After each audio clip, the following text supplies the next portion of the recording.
So how is everybody this morning? Great. Okay. Wonderful. What happened to our group though? We're getting down to the hard part of NVC, the good part. I woke up this morning an hour before to read it. So, Well, our managers meeting this morning, somehow the system we use did not fall back. And so when we all called in this morning, it said the meeting was already over. uh-oh. So we had to straighten that out, which is never a good thing. All right. So we're talking about nonviolent communication. We're on chapters 6 and 7. So just a quick recap. What are the questions that NVC is suggesting that you ask consistently on a regular basis?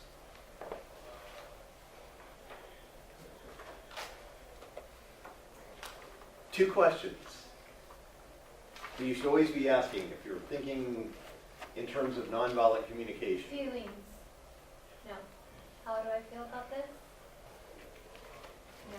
So yeah, so what's another way of asking that? What is really NVC want you to think in terms of?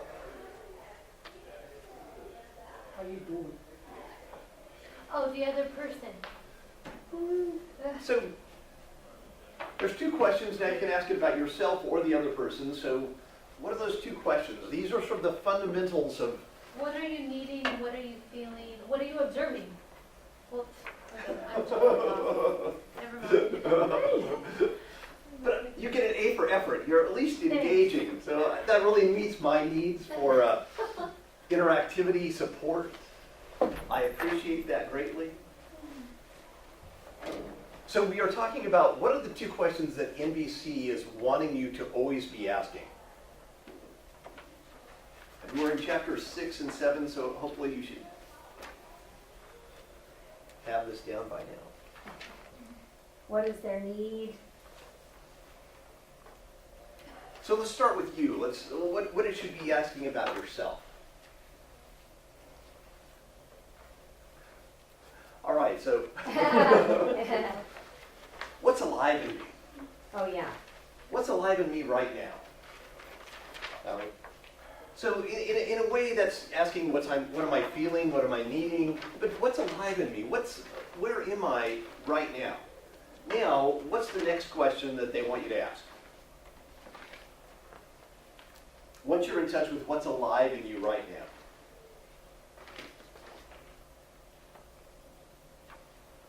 You guys have read this book, right? Well, I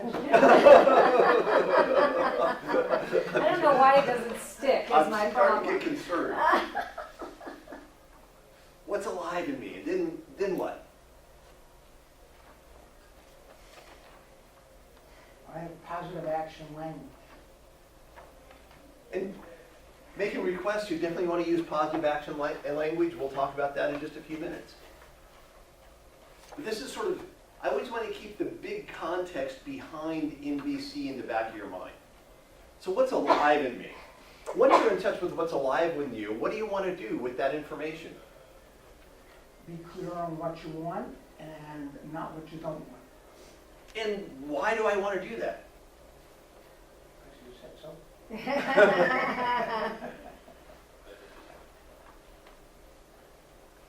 So the goal is to say, how can I make life more wonderful? Isn't that the whole purpose of NVC? To have a language of positive communication so that we can be aware of what's alive in us and how to make life more wonderful. So we need to be asking that of ourselves now as we are communicating with others. How do we ask those two questions in relationship to them?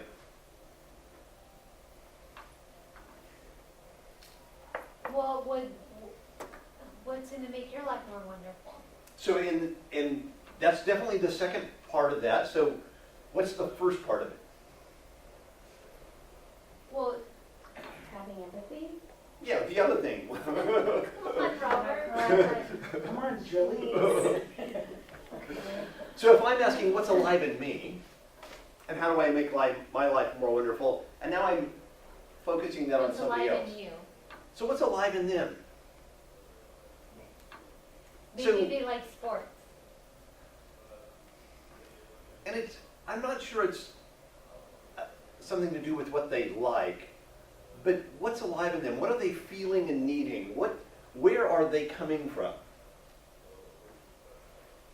And notice if we ask what's alive in them, if somebody comes at you with a, hey, you did something terrible, you're this, and our first question on our mind is, I wonder what's alive in them. What does that do for us at that instant?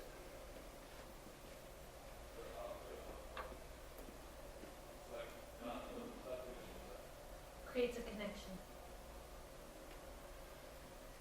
Can't you speak to their listening as, watch their reaction to what you're saying? So, I really want you to think about this though. If somebody's coming at you and sort of accusing you of being a bad person, doing something that's making them unhappy, and internally in your mind, you ask the question, I wonder what's alive in them. What does that do internally to you? It puts the focus on that person, not how I'd be responding or reacting to it, but putting that focus on them. And what does that do for us? In that instant, when we can instantly say, I wonder what's alive in them. And we stop worrying about us, being defensive. We just look at, and I wonder what's alive in them. What does that do emotionally for us? Do you think this is going to help us be able to deal with whatever's coming at us more effectively? Yes. And that's really the power of this, is that it separates us from our defensiveness and being reactive so that we can actually have a better chance of dealing with it effectively in a way that's going to keep the connection with this person alive. So when somebody's coming at us, and it really doesn't matter whether it's positive or negative, it's like, I wonder what's alive in them. And now we ask ourselves, how can I make their life more wonderful? If we can keep asking those questions both about ourselves and about others, we are going to have a lot more productivity in everything we do. And especially as salespeople.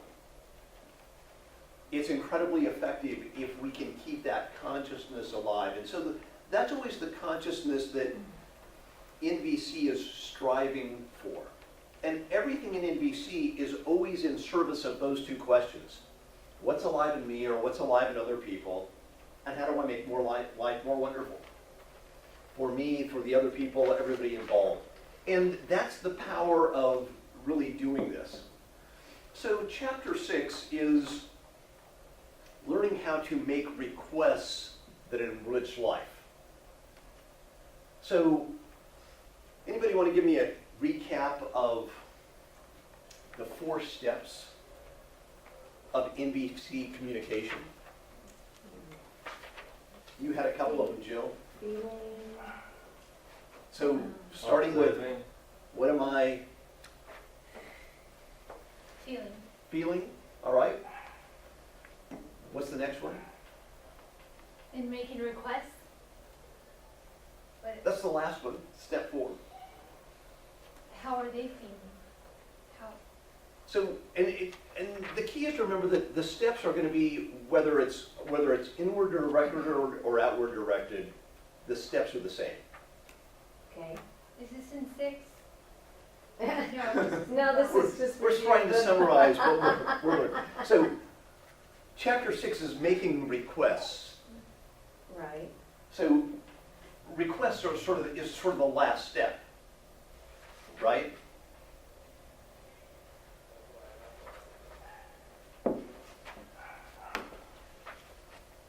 So, we're going to, first of all, what's the very first thing we're going to do? Oh, observe? We're gonna observe, we're gonna Okay. watch what's going on, we're gonna make an observation. Observation on our feelings. We're gonna observe, and then we're gonna say, okay, I am feeling, Okay, and every feeling is driven by what? A what? Question. A need. A need. So that our feelings are there to meet a need. So we observe something, we say, what am I feeling? What are my needs? And now, how do I get that need met? I'm going to make a request. And chapter 6 is all about making requests that enrich lives, that enhance the chance of you actually getting that need met for yourself or others. is that number 3, the request? That's number 4. Oh, okay, so. Observation, number 1. Feeling, Observation is number 1. uh-huh, Number 2 is being aware of what am I feeling? mm-hmm, When I observe this, what do I feel? and then number. What's the need behind the feeling? Okay. Behind the feeling. And now, And what's the request that will meet that need? What do I want to make? okay, So this is important to really think about. When we make a request, first of all, if we share what we're feeling and needing, we're going to increase the chances of us actually getting that request granted much more effectively. So let's say you're feeling a need for companionship. And so you go to your significant other and say, hey, would you spend the night with me? Would you know, can we go out to the movies? Can we go do something together? If you just make the request, and they're busy and stressed with their own job and everything else, are they likely just to grant you the request? no, Well, there's a possibility, but they may or may not. On the other hand, if you go to them and say, listen, I'm feeling a little down, a little sad, and I have a feeling that I feel I need a connection with you. My need for connection, for companionship has not been met recently. Would you be willing to spend the night going to the movies with me and out to dinner? Do you think that's going to increase the likelihood of them maybe rearranging things to meet your need? And is it going to give them a positive energy to meet that? yes. So when we make a request, what do we always make with our request? Don't tell me. Make with our request So before you make a request, a what should, solution to how we're feeling. Explain your feelings. so you want to share your feelings and needs, but then you want to follow it up with a positive action statement. Here's what I need. Here's what I'm requesting. Now, I really want you to think about this because this is where people get into trouble. We've been talking about feelings and needs. And people often share their feelings and needs, and especially for the people that we care about, if they share their feelings and needs with you. I'm feeling frustrated and I have a need for clarity, or I'm feeling disappointed with my income and I'm frustrated with this. If people share their feelings and needs with you, but don't make a Opposite to. action statement, what does that do to people typically?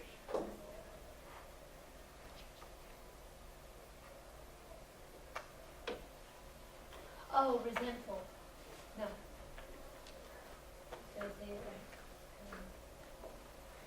So if somebody just shares their feelings and needs with you,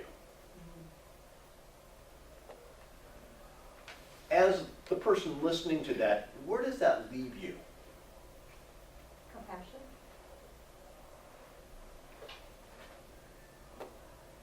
And are they a committed listener? Do they want to hear what your needs are?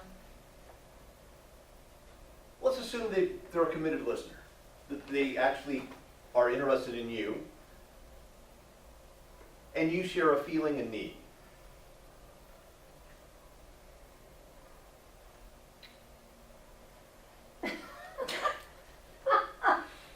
If you care about somebody and they share a feeling and need, what's your natural desire at that point in time? Help. But now they've shared a feeling and need with no request. Right. So where are you left? Oh, you're left hanging. Like, Yeah. okay, so what do you want me to do Yeah. about it? Right.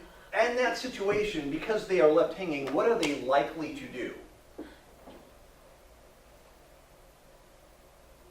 Tell you what to do? For all of you women here, Mhm. That are if you share your failing feelings this class. and needs with your husband, what is he likely to try and do? Fix me. He's going to what? Fix me. So he's going to give you His Advice. advice. advice. He's Oh, going yes. to tell you what to do. Uh-huh. Is that what you want? No. Hmm.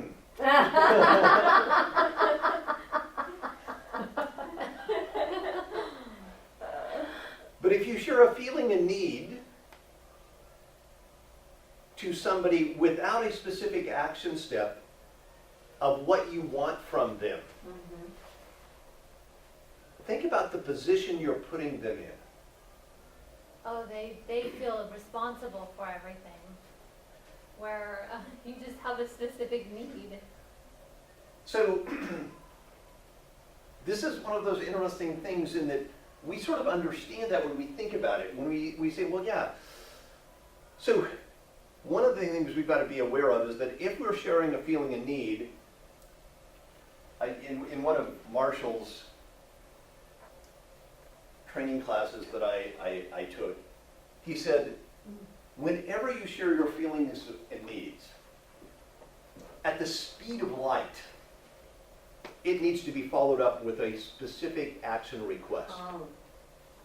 With the speed of light. So how fast is that? That's really fast. It's really fast. So why should a feeling and need be followed up at the speed of light with a specific action request?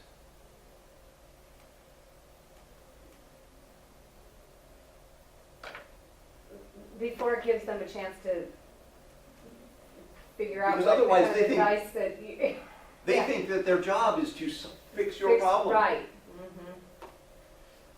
And that puts pressure on them, and it's probably not what you wanted. No. Yeah. So it's really important to understand that specific requests are needed to be always followed up when you are sharing your feelings and needs. Okay. Sharing your feelings and needs without telling people what you want puts them in a very challenging situation.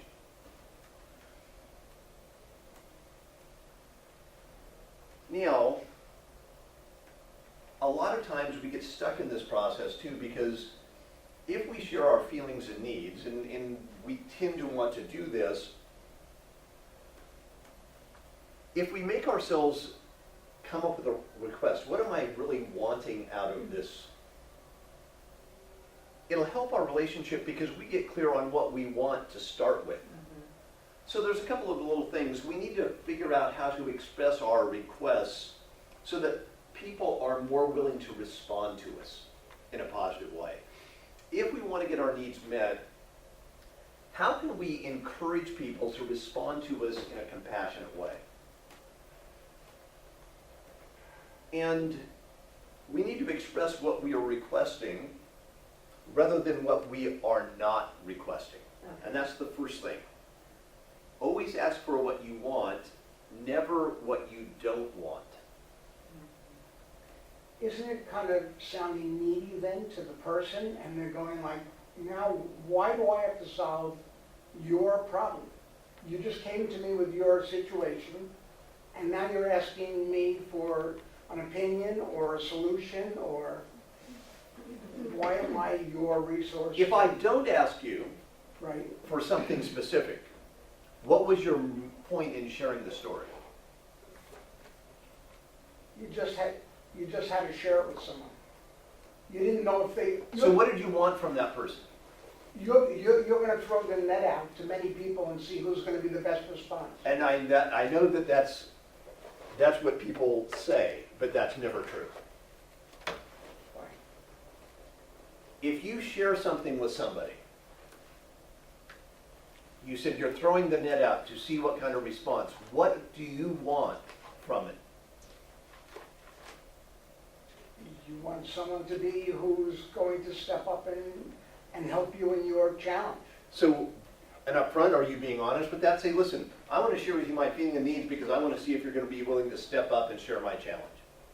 Yeah, that's how I feel. And you don't think that's needy. It is needy. So, to me, it's like not sharing what you want, to me, is manipulative communication. Because you aren't being clear and honest about what you really want. So to me, this is where, when you share a feeling and need without clearly defining, what do I want from this person? You're saying to them, listen, you really aren't important enough to me for me to get clear on what I want out of this communication. I'm going to put the responsibility on you. And if we start taking responsibility for our own communication is always going to be much better. We're more likely to get positive responses back. So, we want to make sure that we're requesting things and we want to be clear. So the first thing, think about this in terms of relationships with your significant others. Now it applies to everything. But when you tell people what you don't want, what haven't you done? You haven't told them what you really want. So, and I can't remember again, too many NVC books that I've read. So, there's an example of a teacher, and there's a bunch of books on how to use nonviolent communication in the classroom, and this teacher is trying to use nonviolent communication in working with her students. So, there's a boy in her class that is tapping his pen on his book. And it's just irritating her. She can't concentrate with the constant tapping. And using nonviolent communication, she usually looks at the little boy and says, listen, right now, I'm feeling a little frustrated. I have a need for quiet so I can think, so I can teach more effectively. Would you be willing to not tap on your book? And the child says, well, that's fine with me. And 3 minutes later, he is tapping on the desk. Now, did he follow her request? No. Well, for She asked him not to tap on the book, Mhm. Now he's tapping it. and now he's tapping on the desk. Now, did he follow her request? Yeah, you Exactly. followed her, she wasn't clear. She wasn't clear. Yeah. Yeah. So, how could have she more likely gotten her need for quiet met? Stop tapping, period. Would you be willing not to tap until my lesson is over? So whenever we ask for something that we, don't do that, or I don't want that, we need to think, what do we really want? And unless we can get clear on what we want, chances are excellent the other person will never be able to meet it. Somehow we often think that people can read our minds. So it's important that we get clear that, first of all, when we ask for something, we ask in positive action language, not what we don't want. When we tell people exactly what we want to meet our need, our chances of getting that need met go up dramatically. So this is where we want to make a specific, concrete action step. So things that will probably cause us frustration, cause the person we're talking to frustration, are things that are non-doable. So what might be a non-doable request? Could you lend me money? That's a big request from someone. But that's a doable request because I can give you $1 and I've lent you money. Or it's a major amount of money. The- Out of But your that's, own. if you tell me, would you lend me $10,000, that's a doable request. What's a non-doable request?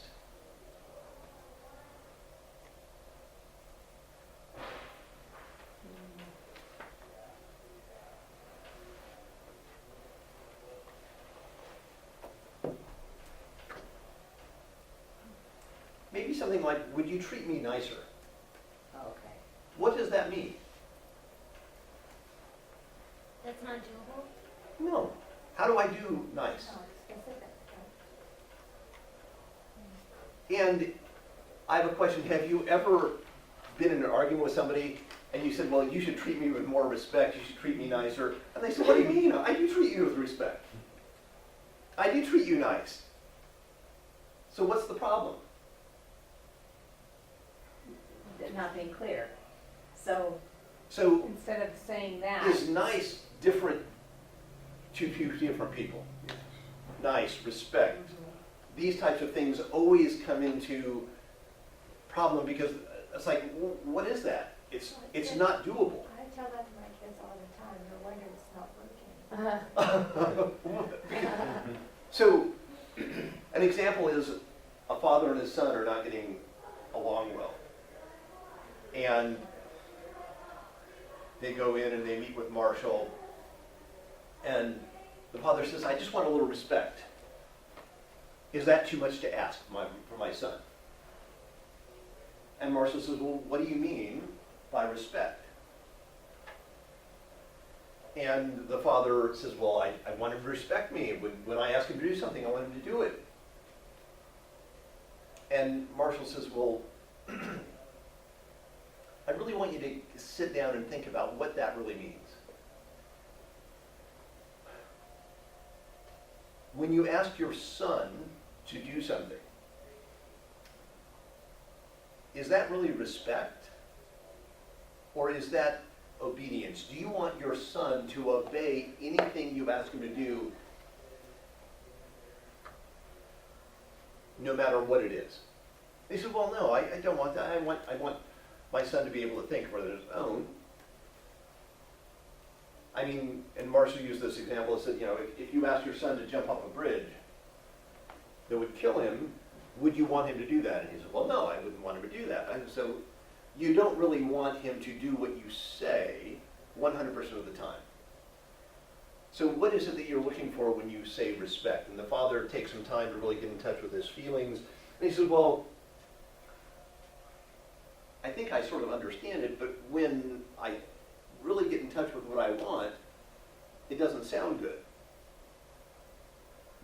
And the father says, what I really want is for him to do whatever I say, when I say it, and to be happy to do it.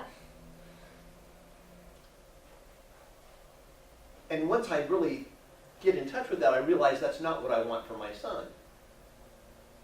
And we have all these weird things that go on because we aren't clear on what we really want from people.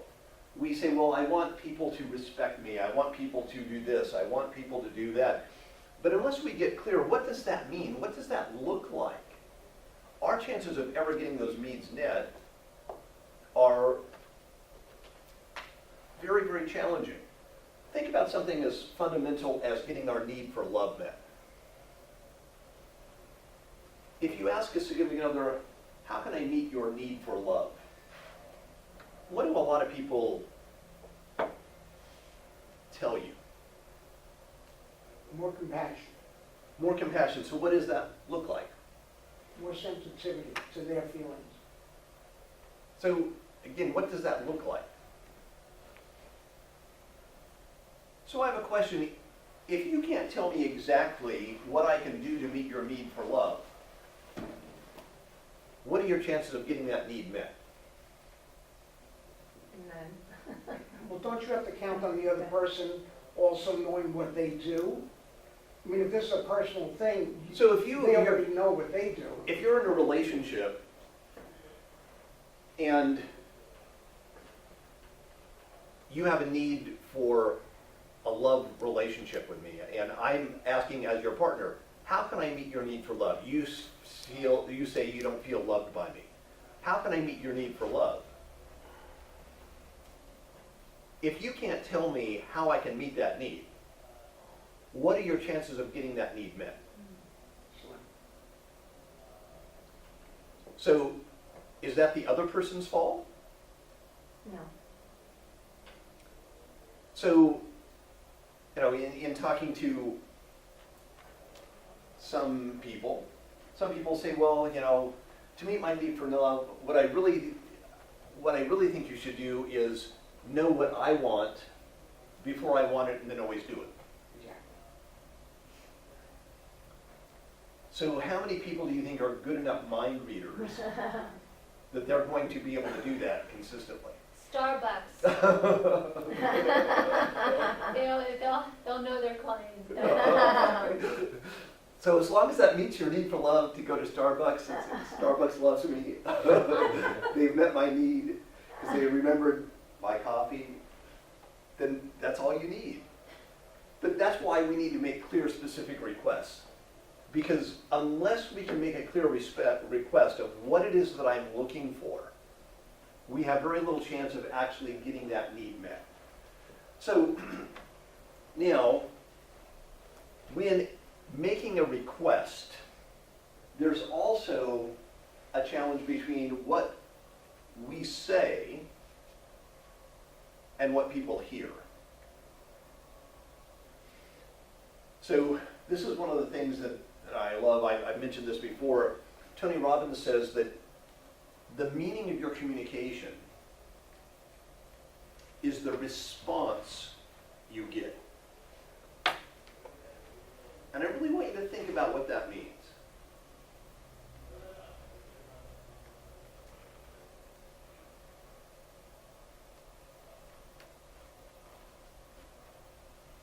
If I tell you, gosh, you look incredibly beautiful today, and you get angry at me,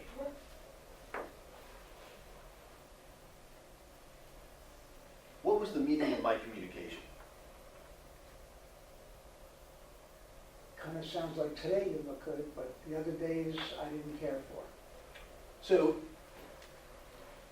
whatever I said, if somebody responds poorly to it, what was the meaning of my communication?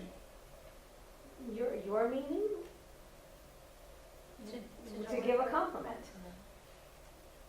See, that was my intent. That was his intent, but the person responded negative. And But if the meaning of my communication is the response I get, Yeah. and I go to somebody and give them my most sincere compliment, and they get angry at me, what was the meaning of my communication?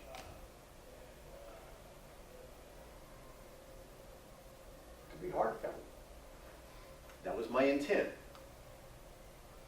So this is really important to get. If the meaning of my communication is the response I get, and I go to somebody with every intent of giving them an incredibly positive comment, and they get angry at me, what is the meaning of my communication?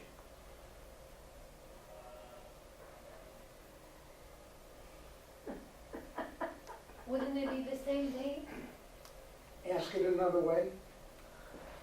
no, Is there a difference between my intent and the meaning that I communicated? Yes. yes, Okay, so there is a difference between my intent and how the communication was actually interpreted. if as a human being, I think to myself, the meaning of my communication is not my intent. My intent has absolutely nothing to do with how the communication is heard. And I go to somebody with a sincere intent to give them a compliment, and they get angry at me. What is the meaning of my communication?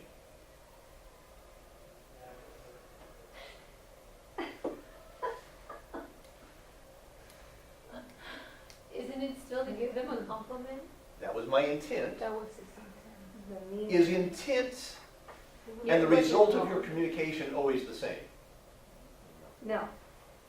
Can we use a different, maybe not the compliment, that really is, Are you saying that they look good that day, but they don't normally look good, or?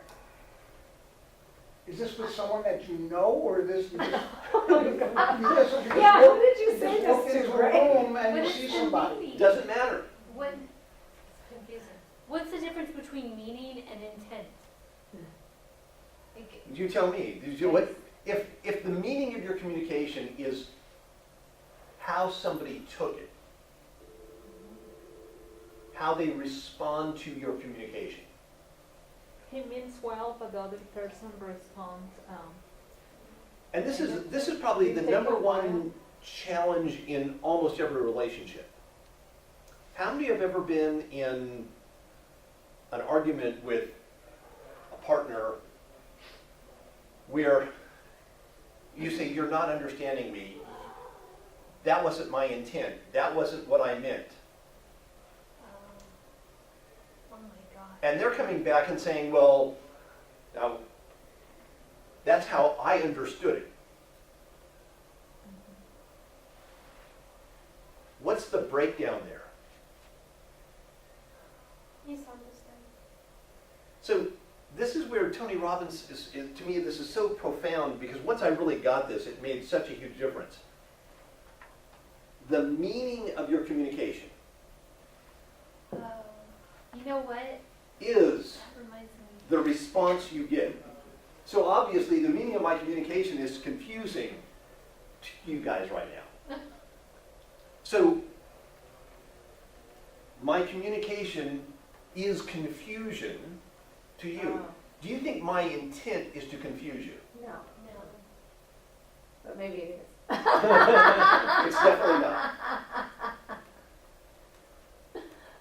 So this is where, when we can say, okay, obviously, when I'm communicating something, when I communicated a compliment and I get anger back, the meaning of my communication was to anger this person.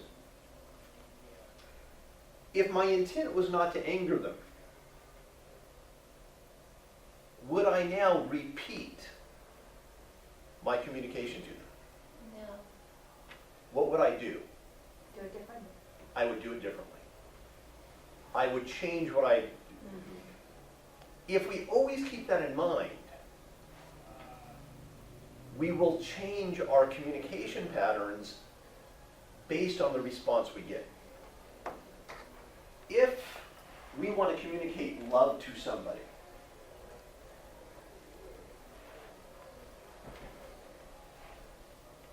what do we need to know to effectively communicate that we love them?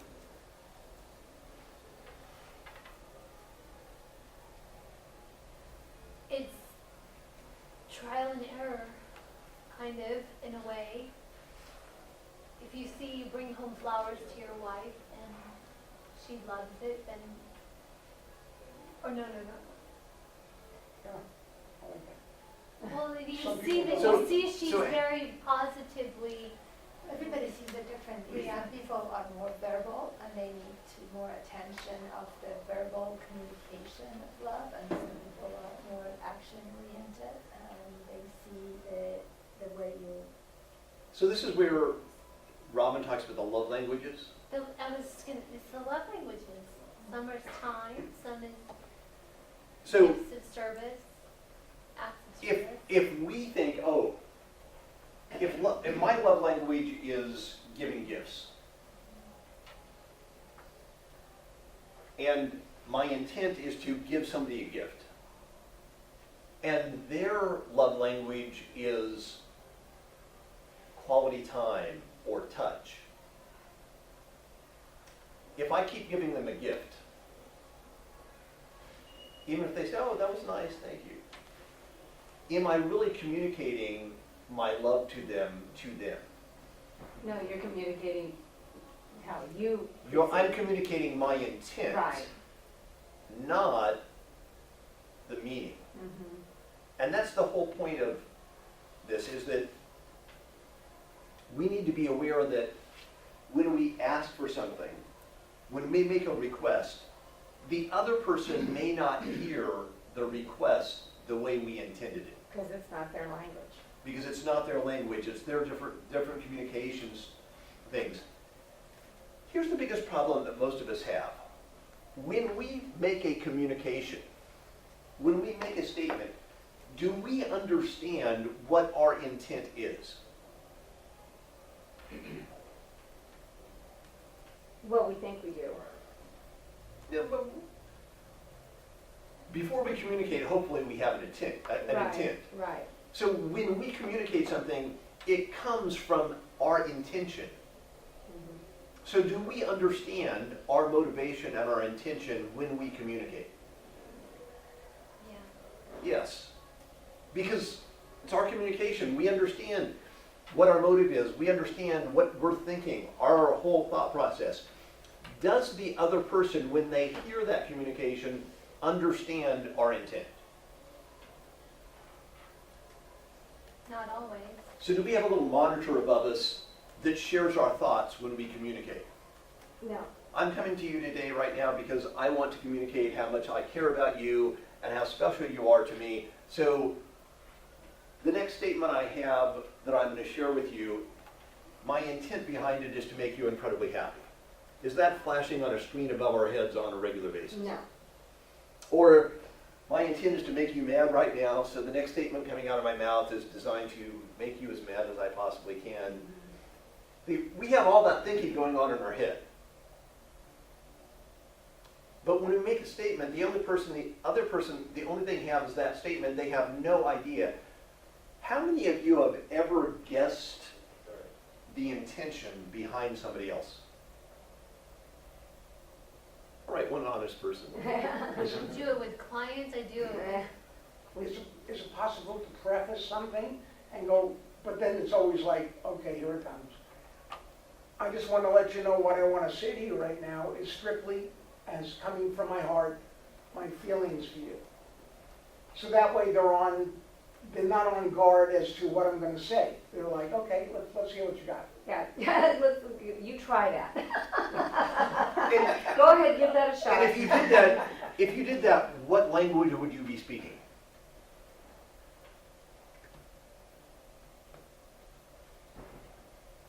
Kill it.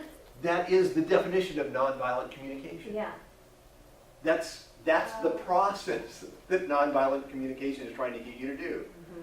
So, in nonviolent communication, the first step is to do what? Observe. Observe without. judgment. So you're making an observation without judgment. That means you observe people's actions without trying to figure out their Intent. intent. All right, Jill. Oh, man. You are getting it. Robert or A students. So if you can make an observation without trying to put into their intent, without trying to read their, then we get in touch with our feelings, needs, and now we make a request. We have an excellent chance of getting those needs, all the needs on the table, both ours and theirs, met. So when we make a request, we want to make sure that the request we sent is the request that was heard. And so what's the best way to make sure that what we're requesting is what the other person is hearing? To You guys ask, did read the book, right? to ask, Chapter 6. to ask them. Ask them what? Is that Can clear? you Can you repeat back to me what I asked you? So why do we want them to repeat back to them? To make sure that they heard what you said. And why is that so much better than saying, is it clear?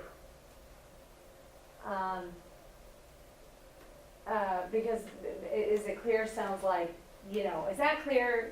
You know, dumbing you down, you're not in, you don't understand what I'm asking because, I don't know. Well, and it can, depending Something upon like the that. tone, depending on the tone of voice, Mm-hmm, it can be sort of, you know, like you're saying, yeah, I'm talking down to you. yes, On the other hand, if you just, you know, well, do you have a clear understanding of what I'm asking?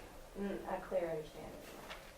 It can be said without it, but if I ask for a clear understanding, when somebody says yes, do I know that they have a clear understanding of what I'm asking? No, Why not? They said yes. Could be something different. Because again, what I said and what they heard right. can be very different. Anybody ever have this experience? You thought you had a clear communication? Well, I didn't say, I didn't say that, that's not what I was saying. well, it's like, you know, my wife and I did this the other day. We made arrangements to meet somewhere at Crystal Court. And we were gonna go to lunch, and I said, we'll meet at the usual place. And she said, yeah. She was clear. I was clear. So we went to different places. You both have to. That's the perfect example. And we both thought we were at the usual place. Yeah. It's like, well, yeah. Well, we've been to both of those, so it's like, okay. We thought we had a meeting of the minds, but it was Right. not. If I would have said, I'll meet you outside of Champagne's, Uh-huh. I would have had a much better chance of, and then say, or asking for a clarification. So when we make a request, it's very important to say, can you share with me what I've shared with you? Can you repeat it back to me? It's just to make sure that we're on the same page. So if you said, do you get that? In other words, I'm gonna meet you outside of Champagne's, do you get it? Can they just say, I got that? Well, when it's a specific thing like, but where my mistake was with my wife was, I said, I'll meet you at our usual spot. I was thinking outside of Champagne's. She was thinking in the parking lot outside of Pottery Barn. It's close. So we were on different wavelengths. So if I would have said, gosh, I'll meet you outside of Champagne's, that's a statement that I probably could, are you clear about that, or something like that? That's probably fine, because there's no ambiguity in the statement.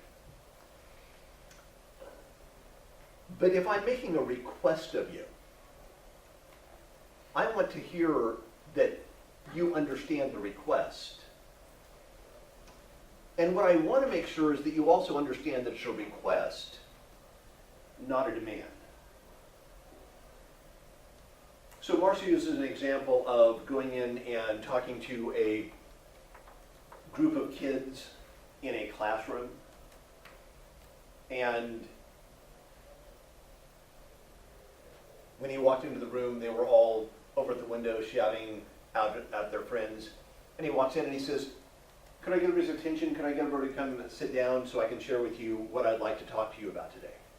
And everybody in the class comes over except for two guys. And they happen to be the two biggest guys in there. And he looks at them and says,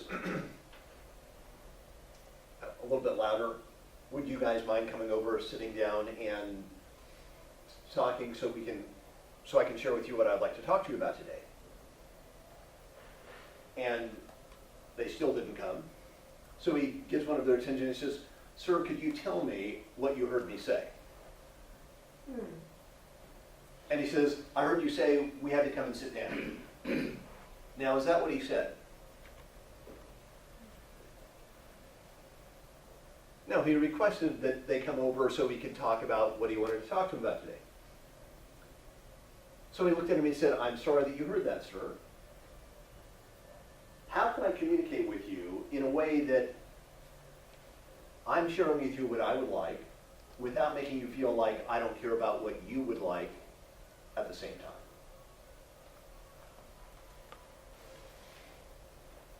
And what do you think the guy's response was?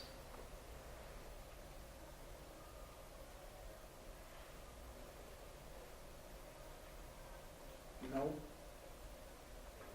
His response was, And Marshall said, the interaction that we're having together is exactly what I would like to talk to you about, so that I can share with you what I would like without making you feel like I'm your boss, telling you what you have to do. Would you be interested in having a communication, a dialogue about this communication process? And the guy said, well, yeah, that sounds interesting. And he came down and they had a very productive time. When we make a request to people, especially people that we know, that we care about, can they sometimes hear those requests as demands? Yeah. When somebody hears a demand from us, what are they likely to feel?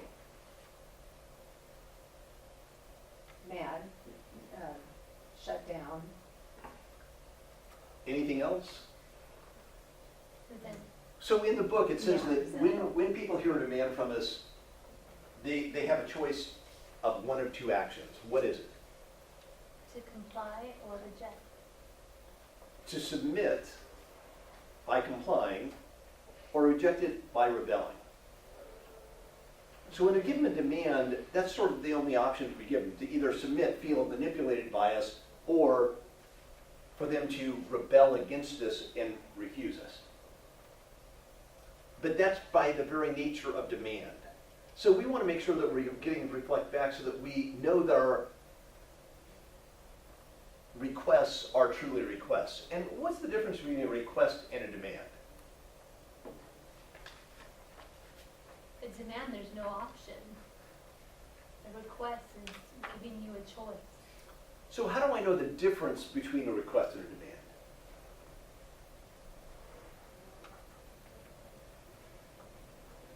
The tone in which it was given?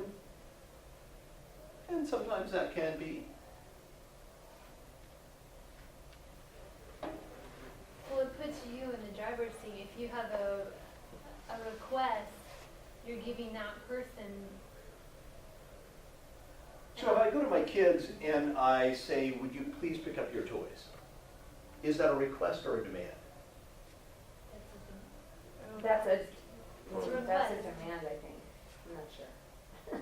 How would I know if it's a request or a demand? Request. I think it's a request because you asking. If they Yeah, demand, they please must pick pick up up If your you toys. demand, you If you're say, saying, pick pick your up your toys toys up. So I am concerned that you guys didn't read the book. No, we did read the book, it's just, it It's doesn't information sink in. overload. So you can't tell whether it's a demand or request based on the language. Oh,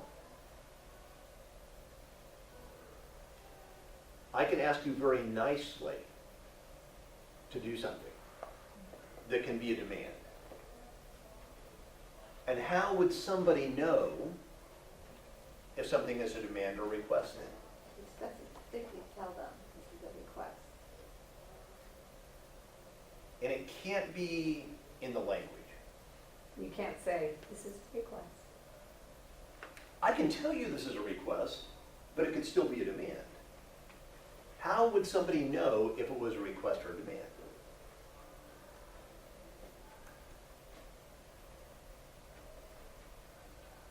Robert? Well, I'm coming up with the same thing in the way you expressed it to your child. So again, Yes. a request or a demand can be said with the exact same language, the exact same tone, And in one such situation, it can be a request, and in one situation, it can be a demand. So how can we tell whether it was a request or a demand? Their response. No. Whose response? The person you're speaking to, you children. They're demanding. Right. If they And say, it's not their response, it's our response. Oh, I found it. All right. To tell if it's a demand or a request, observe what the speaker does if the request is not complied with. Oh, So if I ask you, would you please pick up your toys? and they don't. And they don't, and I don't get angry or do anything, it was a request. Ah, If, on the other hand, I discipline them, or I do something to them, I take away a privilege or something like that, it was a, it was Demand. demand. so a demand or request is based on what's the end result. Mhm. Now, this is where it, so let's use this example as asking your kids to pick up their toys. Let's say I go to my child and say, please, would you pick up your toys? And they don't do it.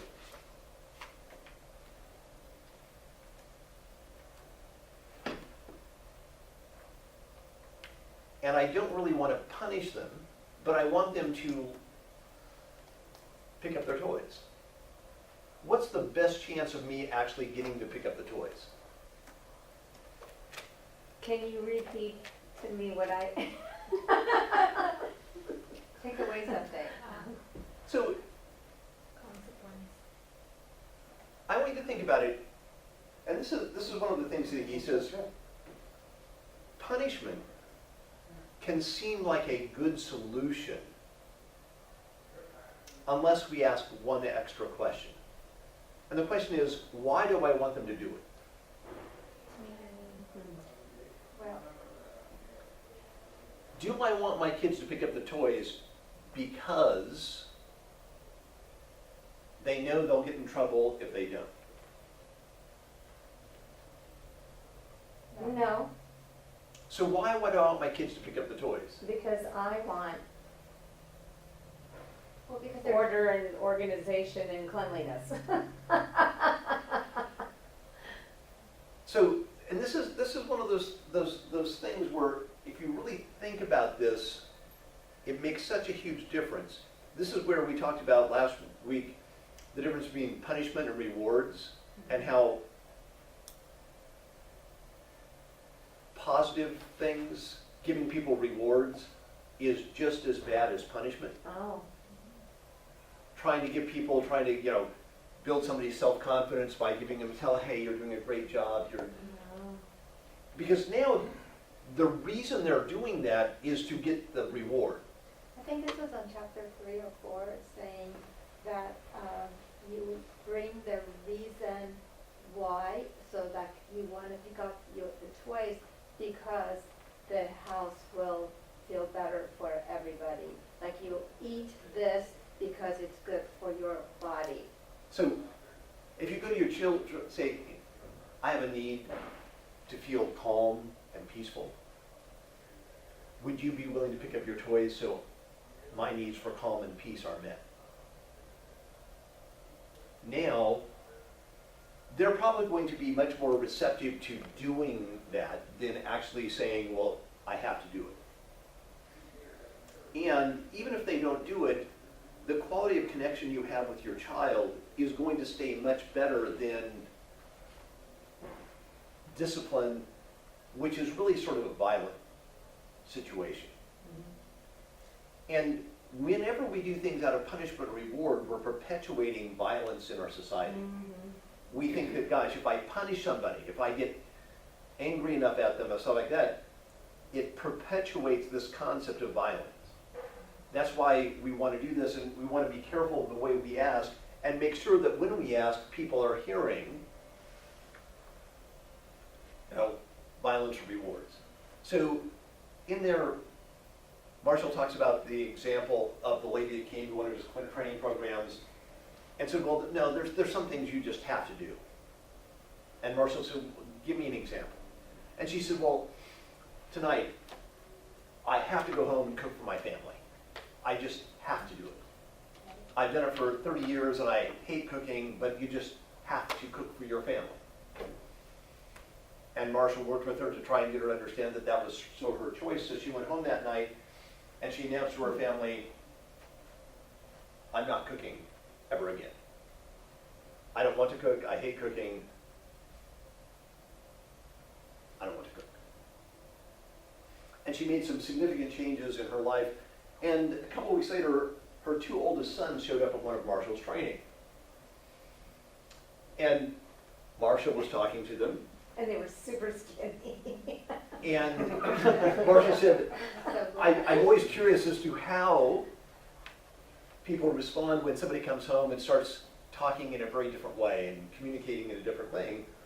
When your mom came home that first night and announced that she was never going to cook again because she hated cooking, what did you guys think?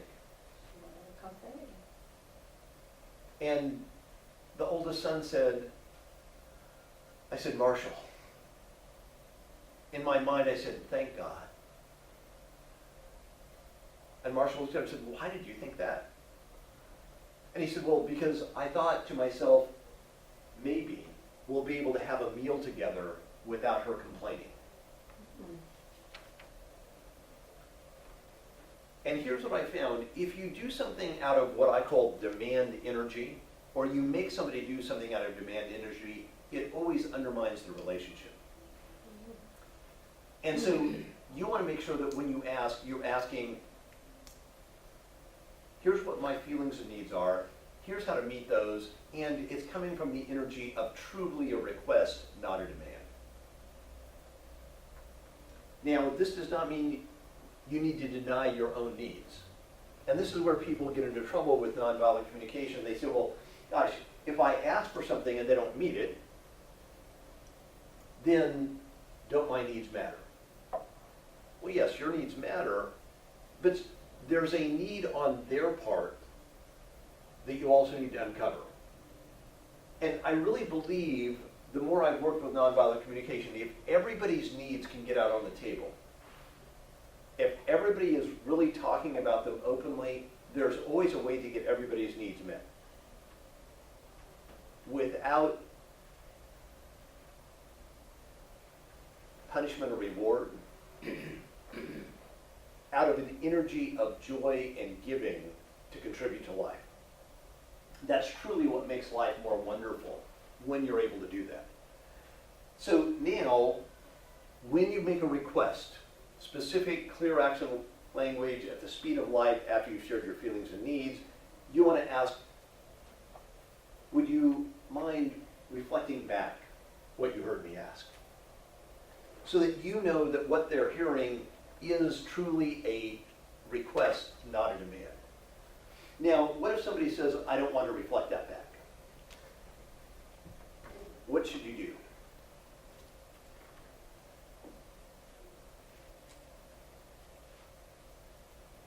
Repeat ourselves. I think we have to say then what we're feeling when they say that. And say, well, you're not repeating that back is making me feel like I'm not heard, or I don't know. So the first thing we do is give them what? An option. Empathy. It's like, let me help you with this class. So we want to empathize with their desire not to be that. So, whenever you express yourself vulnerably, you say, would you reflect that back to me? And somebody says, when you ask me that, it makes me feel stupid.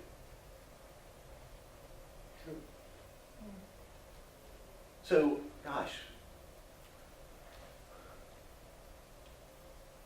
I really empathize with that. Would you share with me specifically what I did that made you feel stupid? And now just give them some empathy, ask a question and engage them. Don't debate it with them. Don't say, that was not my intent. That will not help. Hmm. Yes. Aren't they gonna feel like you're placating them, like, just repeat back what I said to you, please, so I can make sure you're clear with what I want. And they may. What about they just say, I got it? And I got it's not good enough for you and your wife? Okay, honey, I'm asking you to repeat back to me. So if you share your feelings and needs before you make the request, say, listen, I sense your frustration. I can really empathize with that. But to me, our relationship is so important. I just want to be clear that you understand what I communicated and my intent behind it, so that we don't have a challenge in the future. Is that okay with you? It's a lot of work to pick up toys. I understand that, but as you can tell, it's really important to me. Would you be willing to reflect back to me to meet my need for clarity in our communication? Absolutely. Great, I really appreciate it. Thank you very much. If you stay vulnerable and share your feelings and needs consistently, I have found that nobody resists that long. I mean, nobody. But you have to stay vulnerable and be willing to keep sharing. Hmm. And the scary part is that we feel that vulnerability. We put ourselves out there in a position, and every now and then somebody may just end up kicking you in the teeth, verbally. No. But I found that most of the time that's not going to happen. So we just want to reflect that. And when we get that clarification that they heard our request as a request and they understood, and it will shock you. I mean, as my wife and I started working on this, and when it's a little bit cumbersome, but as I started getting my wife to reflect the requests I was making of her, I was shocked at how many times she heard it as a demand, or she heard something very different than my intent, based on her background, her experience, her different things. And it makes the communication so much more effective when you get on that same page. And when our requests are received as demands, people feel like they're going to either be blamed or punished for the outcome. And that's why we really want to make sure that we don't communicate things that are in demand. So, how many of you worked on your homework for Chapter 6? I wasn't here last Monday. So that homework I emailed to everybody, Yes, I received it. you received it. I didn't receive the email. I did not. Was that the one from Ellie? Yeah, the one from Allie, I did not. You didn't receive it? that went to everybody. Oh, I should.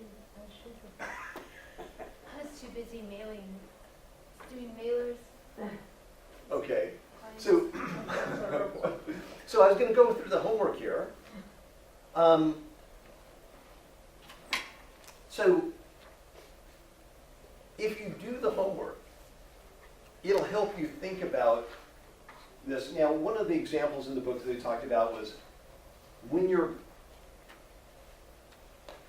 talking to a group, why is it so important, especially in group settings, to be clear what you want from the group before you start?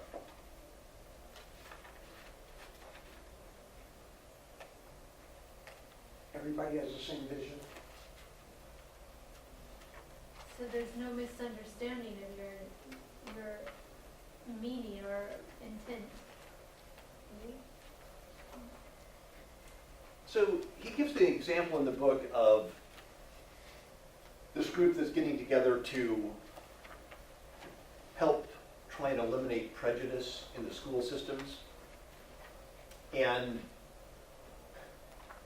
the group is starting to lose members because they get together and they talk a lot, but they don't accomplish anything. So they asked Marshall to sit in on one of their groups meetings to figure out how to make them more productive, to get more action oriented out of it. And he goes to the first meeting, and one of the people started off and say, "Did you see this article recently in the newspaper about prejudice and how it's coming out?" And he talks about this article and how it touched him and reminded him of a situation when he was young, very something similar to happen. And 4 or 5 other people talked about how they had had similar situations. And after about 30 minutes of talking, Marshall got up and asked the group, he says, "Has this 30-minute conversation met your needs for productivity for this group so far?" And nobody in the group said it had. Everybody, in fact, said, "No, it hasn't." And one of the people said, "We come in and we talk and nothing ever happens. That's why I'm thinking about quitting." And so we asked the guy that originally brought up this article, "When you brought up this article, what did you want back from the group?" And he said, "Well, I thought it was an interesting article." And Marshall said, "Well, I understand you thought it was an interesting article, but that didn't really answer my question. What did you want from the group?" And he said, "Well, I really didn't want anything." Well, if you didn't want anything from the group, why did you bring it up? And he was not clear on what he wanted. Now, what do you think he might have wanted? Their take on the article? Could be, you may want it, but if he wanted their take, what would have made this meeting more productive? They shared that with the group. If he would have said, "I'd like to get your take on this article." Now, again, to me, that's a really vague thing. So what would he possibly want if he got 25 people's takes on something? What would that accomplish? He'd be able to see how they interpreted what they read. And so what would he want? What, again, you understand 25 people's different interpretations. What's the activity that's going to come from that?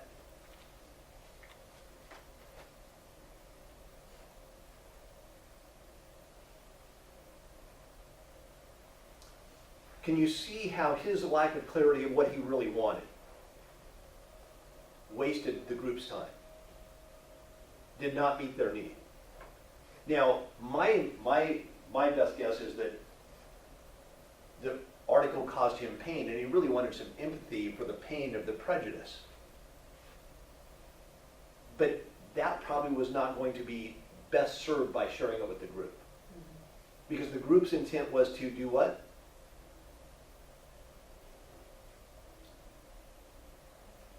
Do something, take action. It was not a self-help group of, let me share my feelings. So getting empathy one-on-one or something else would have been much more productive because he was not clear. He was in pain probably for the prejudice he had felt, the prejudice he kept seeing going on. He brought it up, but it wasted the group's time because he was not clear. If you are not clear on what your intent is with any conversation, it will not go as well as it could. Even if it goes okay, it would go much better. This is one of the things that, it's funny because I finally understood. Jim Rohn always said, listen, before you make any phone call to a client, take a couple of minutes and write an agenda. And get totally clear, what do I want to accomplish in this phone call? He said, do not make the phone call until you are totally clear about what you want. What's your number one goal? And if you need to cover 2 or 3 things, write them all down so you cover them all. Finally, I understood this when I really understood what Marshall was talking about here is we need to be clear, what am I really requesting? What do I want to accomplish in this before I make the call? And it makes such a huge difference. So, first of all, if you do your homework, it will really help in your understanding. So, I think the chapter 7 starts working with empathy. And this is where you can actually put nonviolent communication into practice. So far, we've been talking about the conceptual constraints of nonviolent communication. So just as a quick review for today, what are the 2 questions we should always be asking? What's alive in me? What's alive in me? And What's alive in me? what's alive in them? And then what's the second question? How can I enrich my life or Them How can I make my life more wonderful or their life more wonderful? I know these are complicated questions. What are the 4 steps to operate in nonviolent communication? Observe, feelings, request. So we're going to observe. Based on that observation, feelings, we're going to share our feelings, our needs, our need behind the feeling, and we're going to Request. and we're going to make that request in what? Action. Positive action. Specific positive action language. All right. all right. Guys are I know. making me work here. So I want you to start really practicing thinking about it. As you're talking to people, just start asking yourself, I wonder what they're thinking and needing, feeling and needing.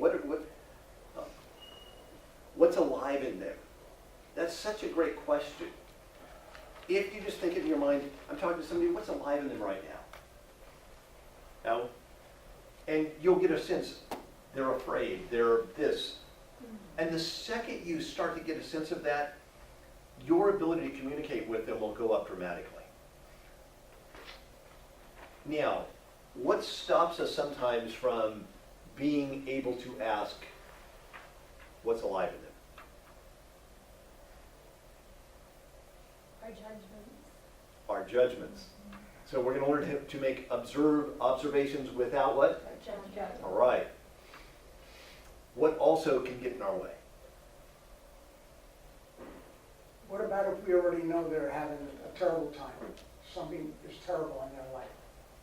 There isn't much to figure out as to what they're thinking and how their feelings are. We know. So if we know something is bad going on in their life and we say, yeah, I understand they're coming from a place of fear, of this. Now, what's the next question we're going to ask? How can I make their life better? More wonderful. More All right. wonderful? So if somebody's in a really dark, sad place, how can you make their life more wonderful? Some might say, leave me alone. Some might. And that might be what you need to do. We can ask them. So, and that's what we're going to talk about next week, is how to give people empathy in those situations. And I really believe that empathy is incredibly powerful, but now I need to talk about next week. Because I just remembered, next week, I am going to be in corporate for a training program. So next Monday, there will be no Mondays with Greg Brian. Herder, Monday with Greg Herder, there won't be Monday with Greg Herder next week. Yeah, there won't. So we have a couple of choices. We could do Tuesday next week, or we could skip a week. No. Well, we've got, the company meeting on Tuesday.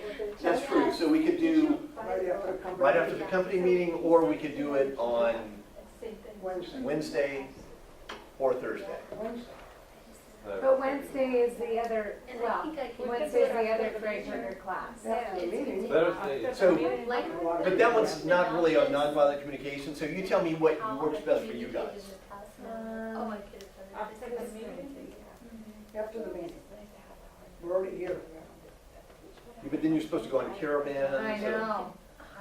Not on Tuesday's Tuesday. not the caravan. Really, Oh, I Tuesday don't might, know, I'm more well, but Yeah. after. Because Thursday Thursday is Friday. Reference Long Day. day.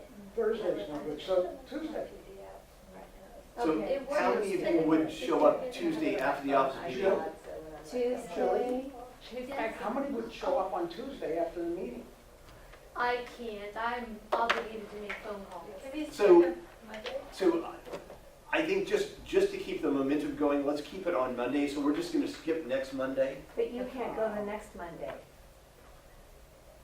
The following Because Monday, we're I gonna it's skip do. on Thanksgiving Monday. distribution day. It's Thanksgiving distribution day Yes. and the office is not here, or? No, you Oh. are not here. From From 11, well, from 11 to 3, so Okay, maybe so- we could do it Monday. Let me find a time. And Alan will, Oh, so next month, Could then we the do it following on Monday is not Wednesday good, in is that lieu it? of Tuesday, Monday? What's that? Yeah, so Following let's Monday, is it let's good? plan on doing Tuesday. Yeah, like the Let's plan on 19th. doing Wednesday at 9, Okay. and we'll just move this to Wednesdays for the next couple of weeks. 9 or 9:30? 9. Yeah, but Wednesday's, it's Brooklyn Preview in Laguna Beach. So we'll- then yeah, we'll Wednesday do it at at 9 and we'll try and keep it to an hour. Okay, Wednesday We at ran a 9 little for long the next today. couple of weeks. Okay, Okay. so, But Good. do me a favor, Yeah. really do your homework. Okay. Oh, So not this well, Wednesday, but next Wednesday Next at Wednesday. 9.